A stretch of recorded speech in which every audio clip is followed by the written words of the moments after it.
వారి ఇళ్ళకి వెళ్ళడానికి చేశారు. మరి క్రీస్తు పుట్టుక గురించి అలనాడు మనం చూస్తున్నాము.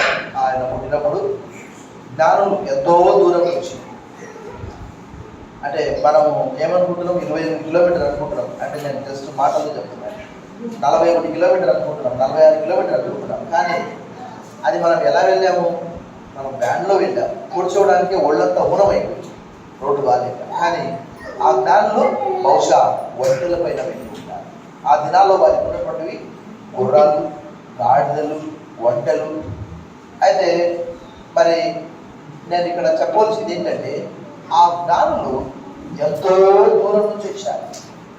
అంటే వారి పడిన కష్టం అంతా కూడా, విషయం ఏంటంటే 2వ అధ్యాయం మత్తయి సువార్త 10-11 వచనాల్లో ఎప్పుడైతే వారు ఆ నక్షత్రాన్ని చూచి, ఆ శిశువును భార్యను చూసి వారికి ఎలాంటి అనుభూతి కలిగిందట, అత్యానందం.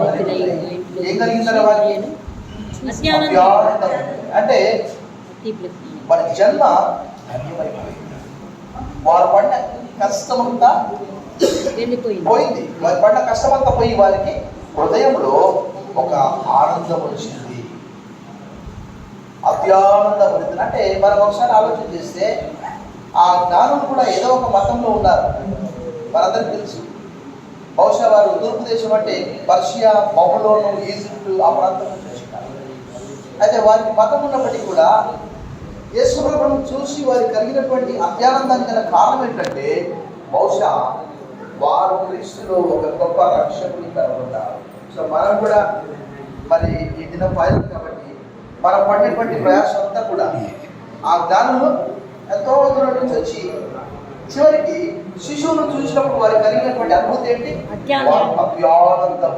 వారు పడిన కష్టం, వారి అలసట, వారి ప్రయాణం అంతా కూడా, వారి శ్రమ పోయి వారికి కలిగినటువంటి ఆనందం. మనకు కూడా మరి అన్నాడు, గొల్లలు కూడా అలాగే వారు కనులారా ఏదైతే చూశారో, తర్వాత ఏమైతే వారికి తెలుపబడ్డదో యాజ్ ఇట్ ఈస్గా మరి వారు వెళ్ళి వెంటనే ఆ యొక్క క్రీస్తును దర్శించినట్టు మనము చూస్తున్నాం. కాబట్టి మనం కూడా మన పడ్డ ప్రయాసం అంతా కూడా ప్రభు మాట మనము తెలిపినప్పుడు మనకు కలిగే సంతోషం అంతా ఇంత.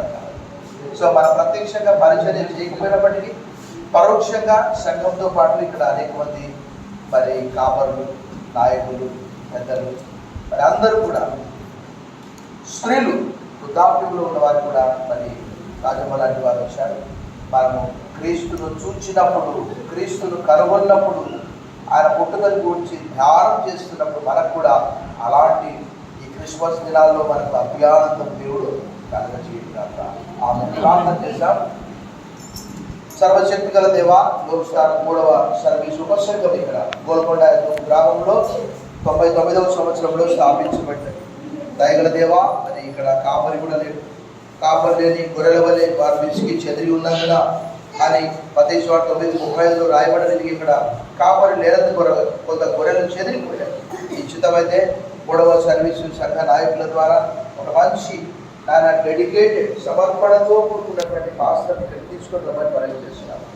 ఈ దినం ఇక్కడ క్యారల్ సింగింగ్ చేయడానికి చూపించిన సమయాన్ని బట్టి, ఇచ్చిన కృపను బట్టి నీకు వందనాలు చెల్లిస్తున్నాం. మా సంఘ నాయకులను, కాపాడు, ఇక్కడ చేరిన విశ్వాసులందరినీ పెద్దల్ని మీరు ఆశ్రయించమని, ఇంకా నిశ్చితమైతే టౌన్లో కూడా కొంత చేయవలసిన అవసరం ఉంటుందని అక్కడ కూడా చేయడం సహాయం చేయమని, ఇందులో పాల్గొనప్పుడు పొందిన ప్రతి ఒక్కరికి క్రిస్మస్ ఆనందము, సంతోషము, దీవెన, స్వస్థత దయచేయండి.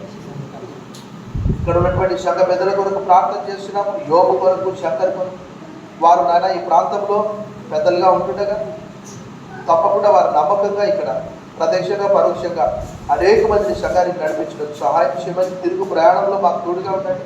ప్రయాణము దీవెన దయచేయమని. నాన్న మేము ప్రార్థించినప్పుడు వర్షం లేకుండా చక్కగా కొంత సమయమైనా మేము ఈ గ్రామంలో సువార్త చెప్పగలిగాము, క్యారల్ సింగింగ్ చేయగలిగాము. మీకు వందనాలు చెల్లిస్తాం. ప్రయాణము దీవెన దయచేయమని యేసు నామములో ప్రార్థిస్తున్నాం తండ్రి, ఆమేన్. పరమ తండ్రి అయిన దేవుని ప్రేమ, కుమారుడైన యేసుక్రీస్తు కృప, పరిశుద్ధాత్మ దేవుని యొక్క అన్నిటి సహవాసం మనందరికీ సదాకాలం తోడై ఉంటుంది గాక. ఆమేన్. We wish you a Merry Christmas, Merry Christmas, Merry Christmas. We wish you the Merry Christmas and a Happy New Year, and a Happy New Year, and a Happy New Year. We wish wish you the Merry Christmas.